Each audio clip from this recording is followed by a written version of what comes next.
Hey guys, it's Danielle. Welcome back to my channel. Thank you guys so much for coming back. Today, I'm gonna do something a little bit different. I just got this random idea to answer a bunch of scoliosis surgery questions. And I am aware I look like a lion right now. My hair is crazy right now, so I hope it's not too distracting. I'm gonna start this thing where I upload this in different parts. I'm just gonna basically Google search scoliosis surgery questions. For those of you that don't know and are new to my channel, I had scoliosis surgery in 2015. My entire spine is fused. I have 23 screws and 2 rods in my back. I went through that surgery and it was basically just a living hell, but I came out stronger and a better person. And so if I can pass some of my knowledge on to people that are getting it or that are gonna get it in the future or are scared, I'm here to give you some advice and some information. So let's get into it.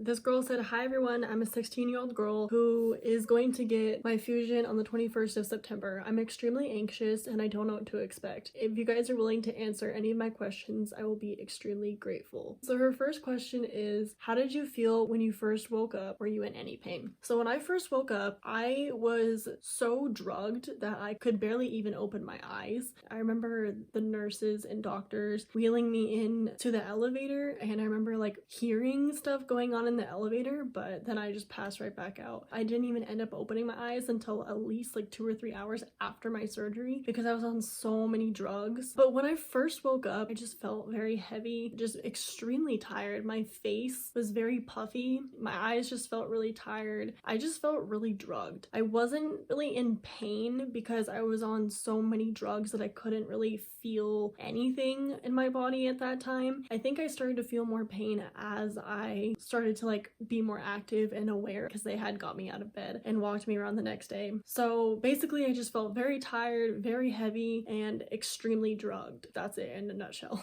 The next question is, how were the first steps? What are the days like in the hospital? So the first steps that I took were extremely hard. I sat up and I actually ended up throwing up because it was my first time sitting up. The first day they had got me up and they're like, "You're gonna walk," and I was like, "Don't think I can do that." Then they tried the second day and that worked a little bit better. My first steps, I felt like extremely tall, and I remember I got up and my back was like extremely heavy. It just felt like I was carrying a bunch of bricks on my back, and I just felt very stiff, and I was walking very robotic. The first year of my entire recovery, for some reason my legs like wouldn't bend, and I think that's just because I had to learn how to re-walk and that kind of stuff. But yeah, I would walk like a robot, or it looked like I had something stuck up my butt and I would like wobble. It was really funny. When I had first gotten up, my dad was like kneeling down to make it look like he was shorter, and I had grew like 6,000 inches.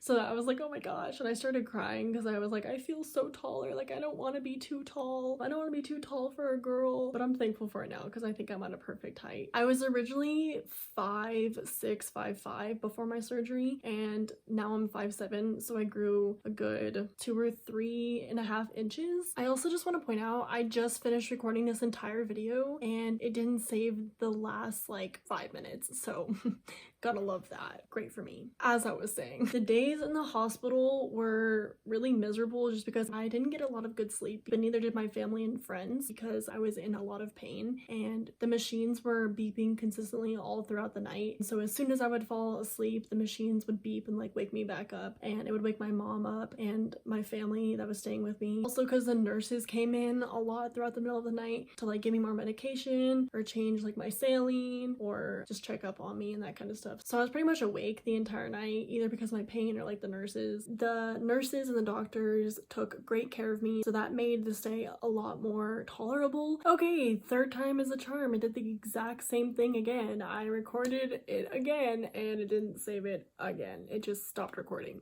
So if my phone could like not stop recording, that'd be great. I'm gonna scream and lose my mind. Anyways, as I was saying, again, the days in the hospital were just very long and exhausting, and I was just so ready to go home and be in my own bed. And also I was miserable because of my catheter or my IVs. I just wanted to get out of there. The third question is, how long did it take you to get discharged from the hospital? So I was in the hospital for about a week. My surgery was on July 1st of 2015, and I think I got discharged July 6th or July 7th. I can't can't really remember which day exactly. I was super excited to go home and I couldn't wait. They wheeled me out in a wheelchair to my car and I was in so much pain to just even sit up, but I did it. The car ride home was not very enjoyable. I wasn't there too long. I was there for about a week. The fourth question is, when were you able to eat again? How was your diet after the surgery? So the first day that I woke up, I was able to eat again when I was more awake. I was starving because obviously like you can't eat before surgery, like the night before, and then it took hours for me to just wake up even after the surgery. So I didn't eat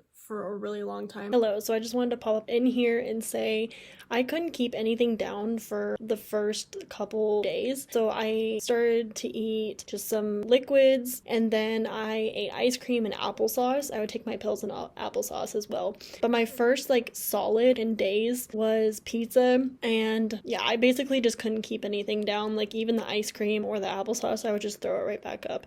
And then I was finally able to eat solids, and the first solid I ate was pizza. And that pizza was like the holy grail meal. That pizza was like my savior because I was starving. I was so happy to eat, but I ended up actually throwing it up.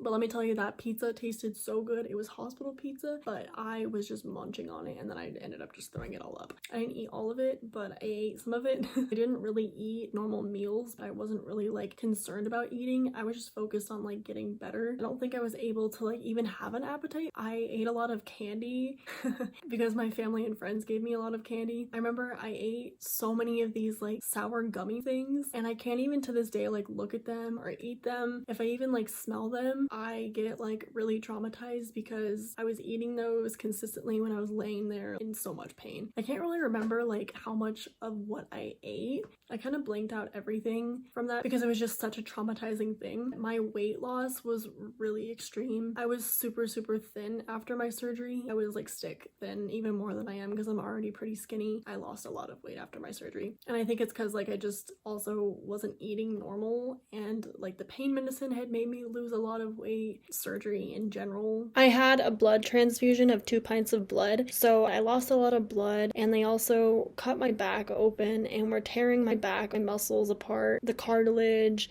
They were like picking and prodding at my spine for 5 to 6 hours. The whole thing just made me lose a lot of weight altogether. And then the last question is, do you prefer hard mattresses or soft mattresses? My current mattress is really hard and I find it uncomfortable. Will my surgery worsen my comfort? I personally prefer a soft mattress. I have a soft mattress. I think it's definitely personal preference, but I think definitely for back surgery, I prefer a soft mattress just because like it's more gentle on your back. If you are laying down on something hard, it's gonna make it a lot more uncomfortable for you. You want to be very gentle with your back after back surgery because it just went through a lot of trauma. The surgery will worsen your comfort, so try and make yourself as comfortable as you can. You will be in a lot of pain. I'm not gonna sugarcoat it. It's just to be expected. Whatever is comfortable for you, go with it and just take it easy. Thank you guys so much for watching. I hope you enjoyed this video, and I am going to do a series of these videos. If I can help somebody that's going into it or is scared or has any questions about scoliosis surgery, I am here to help. I hope this video was helpful to somebody, and I'm definitely gonna upload more parts to this series and make this like a little thing on my channel. If you guys have any further questions about my scoliosis surgery and you want them answered in the next video of this series, leave them in the comments down below and I will try to answer them. But thank you guys so much for watching. Look forward to seeing more types of these videos. I hope you guys are having a great day. I'll see you guys in my next video. Thank you so much.